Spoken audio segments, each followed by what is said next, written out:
तो सबसे पहले मैं आपको बोर्ड के जरिए समझाने का प्रयास करूंगा कि कथा वेद व्यास जी ने किसके लिए कही है, पुराण किसके लिए दिया।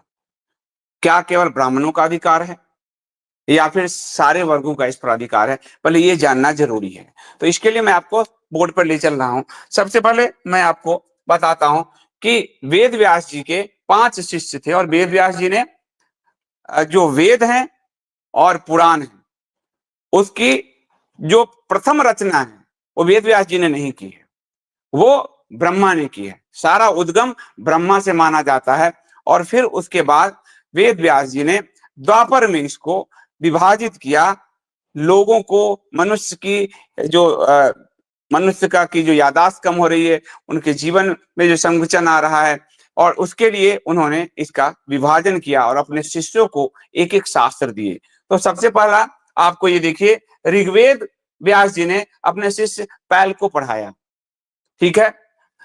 वैशंपायन को व्यास जी ने यजुर्वेद पढ़ाया, जैमिनी को व्यास जी ने सामवेद पढ़ाया और इन्हीं को प्रचार करने का अधिकार दिया पूरा। सुमंतु को अथर्ववेद पढ़ाया और लोमहर्षण सुत को पुराण पढ़ाया। लोमहर्षण सुत, आप यदि पुराण पढ़ने के आदि हैं तो सुत शौनक संवाद में चलता है। पुराण के लिए शिष्य ही उन्होंने शूद्र वर्ण से चुने। पुराण के लिए, ध्यान से सुनिए आप, पुराण के लिए जो उनका शिष्य था लोमहर्षण सुत जी, जो हम कहते हैं, सुत जाति से आते थे और सुत जाति शूद्र वर्ण में आता है। तो हमारे सनातन धर्म ने किसी के साथ कोई भेदभाव नहीं किया है, ये पहली बात है। अब आगे ये आप देख लीजिए, आप समझ में आया।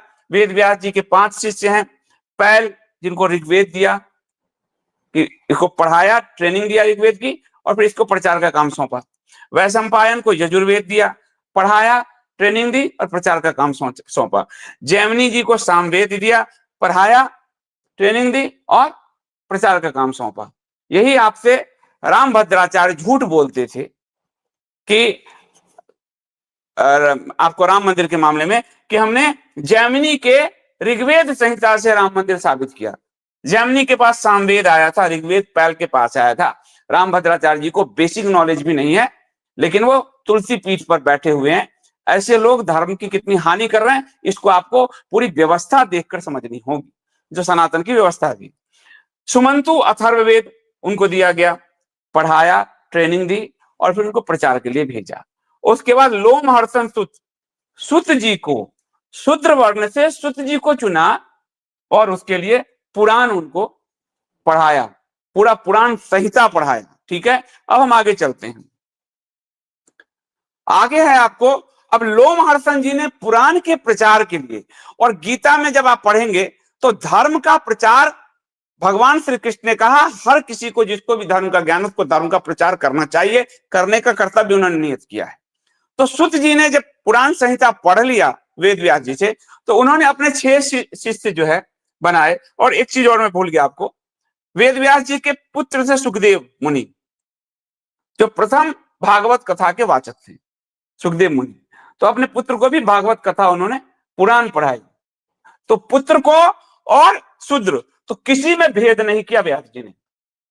अब ध्यान दीजिए, यहां देखिए, सुखदेव मुनि और लोमहर्षण, किसी में भी भेदभाव नहीं किया व्यास जी ने, और पुराण के लिए पूरा एक सुत वर्ग लोमहर्षण जी को तैयार किया और अपने पुत्र सुखदेव जी को भी भागवत महापुराण रचकर उनको, सुखदेव जी को प्रथम रूप से पहले सुखदेव जी को पढ़ाया, ठीक है। तो कोई भेदभाव नहीं किया उन्होंने। अब लोमहर्षण जी के 6 शिष्य हुए, जिसके जरिए पुराणों का प्रसार करने का, यानी विस्तार करने का काम लोमहर्षण जी ने लिया। तो पहले थे सुमति आत्रेय, एक शिष्य हुए सुमति आत्रेय, दूसरे हुए अकृत वर्ण काश्यप, तीसरे हुए अग्निवर्चा भारद्वाज, यानी कि काश्यप, भारद्वाज, आत्रेय, ये ब्राह्मण को सूत लोमहर्षण जी शिक्षा दे रहे हैं। ध्यान दीजिए इस बात को, भारत की सनातन परंपरा पे हमला करने वालों को ये बात गांठ बांध लेनी चाहिए कि लोमहर्षण सुत जी के जो 6 शिष्य थे उसमें बड़े बड़े ब्राह्मण थे, ब्राह्मण को वो शिक्षा दे रहे थे। सुमति आत्रेय, अकृत वर्ण काश्यप, अग्निवर्चा भारद्वाज, मित्रायु वशिष्ठ, सोमदत्त सावर्णी और सुशर्मा संस्पायन, ब्राह्मणों को सुत जी पुराण का ज्ञान दे रहे हैं। तो हमारे यहां शिक्षा में कोई भेदभाव नहीं था। सुत जी को अपने पुत्र समान सुखदेव को भागवत पढ़ाया, तो लोमहर्षण को भी व्यास जी ने पूरा पुराण का संहिता पढ़ाया, और लोमहर्षण जी ने फिर उस पुराण संहिता के विस्तार के लिए जो 6 शिष्य तैयार किए, उसमें बड़े बड़े काश्यप, भारद्वाज, वशिष्ठ जैसे बड़े बड़े ब्राह्मण वर्ग के शिष्य थे। तो ये 6 शिष्य हुए। अब आपको समझ में आया हमारी व्यवस्था कितनी सुंदर थी। तो आगे बढ़ते हैं। उसके बाद ये जो पुराण संहिता है, टोटल पुराण संहिता अगर आप देख रहे हैं, इन पुराण संहिता को 4 भागों में बांटा गया। ठीक है, मधुसूदन ओझा जी ने बहुत ही सुंदर ढंग से उसको प्रेस किया है, और बहुत बड़े विद्वान आधुनिक समय में, वेद के जो आधुनिक समय में सबसे बड़े ज्ञाताओं में मैं मानता हूं मधुसूदन ओझा जी को, और जिनके नाम पर वो मिथिला से थे, और राजस्थान में जिनके नाम पर एक विश्वविद्यालय में पूरा प्रकल्प आज भी चलता है। वो शरीर में नहीं है, और ये पुस्तक भी 1940-41 में लिखी गई थी। तो पुराण संहिता को 4 भागों में बांटा। पहला भाग है वैदिक कल्प, 4 कल्प में बांटा गया। वैदिक कल्प, वेद व्यासीय कल्प, लोमहर्षणीय कल्प और अग्रस्वचेतिक कल्प। अब पहला जो है वैदिक कल्प है, यानी ज्ञान का जो पूरा उद्गार है वो ब्रह्मा जी से हुआ। ठीक है, तो ब्रह्मा जी ने सबसे पहले जो सोचा वो वेदों से भी पहले उन्होंने पुराण को सोचा। उनका मत्स्य पुराण में एक श्लोक है, पुराणम सर्वशास्त्राणाम प्रथमम ब्रह्म न स्मृतम अनंतर च वक्त्रयमो वेदास्तस्य विनिश्रिताः। अर्थात ब्रह्मा ने सभी शास्त्रों के पूर्व प्रथम पुराण का स्मरण किया, उसके बाद उनके मुख से वेद निकले। तो पुराण को पंचम वेद की संज्ञा दी गई है। अथर्व वेद में भी पुराण को जो आर्य समाजी आदि ने गाली दिया, क्योंकि पश्चिम ने गाली दिया, और पुराण को क्यों गाली दिया ये आगे बताता हूं। तो उसमें 5वें वेद की संज्ञा दी गई है। तो और जो वैदिक सृष्टि है पूरी, जो है वैदिक सृष्टि की विद्या का नाम ही पुराण है। जो सृष्टि का रहस्य है वही पुराण, वेद में भी है, वही पुराण में है। पुराण में उसे चरित्रों के जरिए बताया गया है, वेद में वो कूट भाषा में है। तो पुराण उसका विस्तार करते हैं, उसकी व्याख्या करते हैं। तो प्रथम ब्रह्मा के मुख से तो वैदिक कल्प है।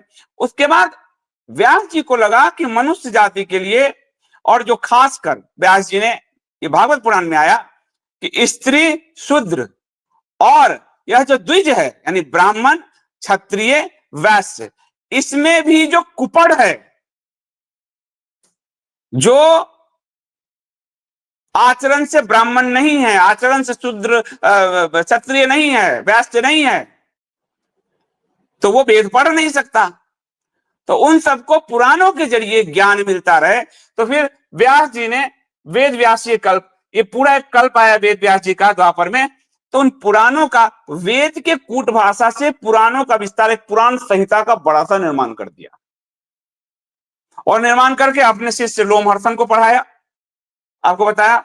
तो लोमहर्षण और उनके 6 शिष्य ने इसका विस्तार किया, लेकिन इस पे बड़े प्रभावी हो गए लोमहर्षण के पुत्र उग्रश्रवा। इसलिए पूरा कल्प ही उग्रश्रवा के नाम है। यानी पुराण के 2 पूरे कल्प, 2 सुत यानी शूद्र वर्ण से हैं, लोमहर्षण जी और उग्रश्रवा, उनके नाम पर है। इसलिए हमारे यहां कोई भेदभाव नहीं था।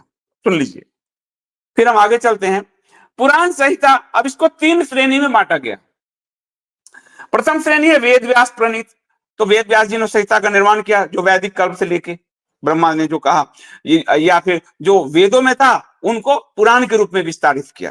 जैसे वेदों में 3 पग में आता है विष्णु की कथा, उसको उन्होंने वामन अवतार के रूप में विस्तृत किया। ऐसे वेदों के जो है आपको यज्ञ पुरुष है विष्णु, यज्ञ मतलब विष्णु, तो कैसे पुराणों में पुराण पुरुष के रूप में विष्णु की आराधना हुई, इस तरह से। तो वेद व्यास प्रणीत 3 जो है आपको श्रेणी बांटा गया। एक वेद व्यास प्रणीत, दूसरा लोमहर्षण और उनके 3 शिष्यों, लोमहर्षण के 6 में से 3 शिष्यों का प्रभाव बहुत ज्यादा पड़ा, तो उनके 3 शिष्य प्रणीत जो पुराण है। और नैमिषारण्य क्षेत्र में शुक शौनक संवाद, जो आप पूरे पुराण में पढ़ते हो, शौनक यानी ऋषि, जो ब्राह्मण है, सुत यानी शूद्र वर्ण के उग्र श्रवा, लोमहर्षण के पुत्र।